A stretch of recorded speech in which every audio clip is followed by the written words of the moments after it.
જય ઉમિયામાં, જય ઉમિયામાં, જય ઉમિયામાં. પોષ સુદ આઠમ છે, મંગળવારે, કાલના દિવસે 2025નો પહેલો જ મંગળવાર છે. તો માની પહેલી અષ્ટમી આવી રહી છે. તો માના મંદિરે આપણે સરસ અષ્ટમી ઉજાવીએ, ઘરના સર્વ પરિવાર સદસ્યોને ભેગા મળીએ અને માનું નૈવેદ્ય ધરાવીએ. કેમ કે આ 2025 સાલ ચાલુ થાય છે અને પહેલો જ મંગળવાર આવે છે અને પહેલી જ અષ્ટમી અને મંગળવારના દિવસે આઠમ આવી એ વિશેષ યોગ બને ત્યારે આવે છે. અને સાથે સાથે રેવતી નક્ષત્ર પણ છે અને સાથે શિવ યોગ પણ છે. તો આવી માની કૃપા સર્વ પરિવાર ઉપર વરસે. એટલે કાલે મંગળવારના દિવસે માના મંદિરનો નીચે પાઠ રાખવાનો, માની અખંડ જ્યોત રાખવાની, પુષ્પની માળા યા લીંબુની માળા જે યથાશક્તિ આપણી કરી શકીએ, ન કરી શકીએ તો એક લીંબુ બાજોટ ઉપર રાખી અને ઉપર થોડુંક કુમકુમની બિંદી લગાવી. લીંબુ રાખવાનો મતલબ કે કારણ કે જે લીંબુમાં એક નેગેટિવ શક્તિ લેવાની એક તાકાત છે સૂક્ષ્મ પ્રકૃતિના હિસાબથી. તો પ્રકૃતિ એ અંદર લીંબુમાં બધી નેગેટિવ શક્તિ લઈ લે તો પછી એ લીંબુને આપણે બહાર ફેંકી દેવાનું છે. અને માની સવારથી જ સાંજેથી ખૂબ તૈયારીઓ કરવાની છે કે કાલે આપણા ઘરે શુભ એવું સુંદર માની આઠમનો દિવસ છે, અજવાળી આઠમ.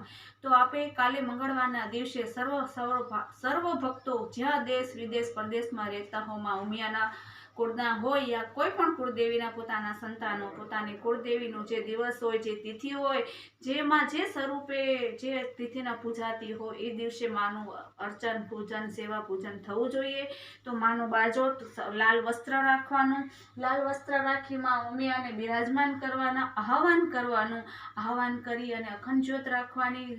બપોરે માનો પ્રસાદ થાળ ધરાવવાનો, સાંજે થાળ ધરાવવાનો. અને દીપક છે જે આપણે બાજોટ રાખી છીએ ને જે દીવો કરી અખંડ, એ બાજોટના ડાબી સાઈડ રાખવાનો. મતલબ કે આપણે બેઠા છીએ, માનું ફોટો આપણી સામે છે તો આપણી ડાબી સાઈડ રહેવું જોઈએ. અને જે ધૂપ કરીએ એ માના જમણી સાઈડ રાખવાનું. અને સુંદર આરતી, ચાલીસા, ઉમિયા ચાલીસા, આ માના ભજન, માની સ્તુતિઓ જે પણ હોય એ માની પાસે આપણે વ્યક્ત કરીએ અને માની ખૂબ આશીર્વાદ પામીએ. કારણ કે હવે જે સમય છે એની રક્ષા કરવા વાળી માં જગતજનની ભવાની છે. તો માં ઉમિયાના હાથમાં જુઓ કેટલા શસ્ત્ર રાખેલા છે.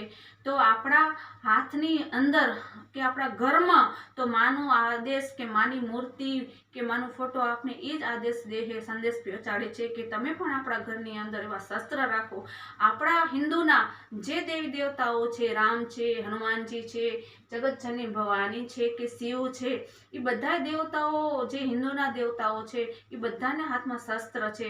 તો શિવ કને ત્રિશુલ છે, ભવાની કને તલવાર છે, હનુમાન કને ગદા છે, રામ કને ધનુષ છે, કૃષ્ણ કને સુદર્શન છે.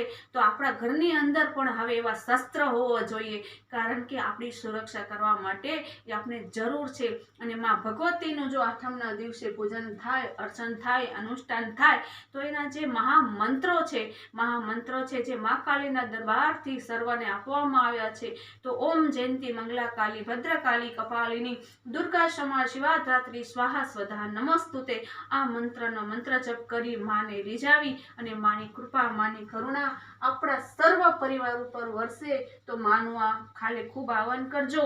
અને જે મેન આપણો ઉંબરો કહીએ, ડેલી કહીએ, ત્યાં પણ એક માના જે ક્ષેત્રપાલ છે કાળ ભૈરવ, એમના નામનો 4 મુખી દીપક કરવાનો. તલનું તેલ હોય તો ભલે અને સરસોનું તેલ હોય તો ભલે. એની અંદર 2 લવિંગ, 2 એલચી નો ભોગ ધરાવવાનો. અને માના જે દીવો કરો એની અંદર પણ એલચી અને લવિંગ નાખવાના છે. તો માને ખૂબ પ્રસાદ પ્રિય છે.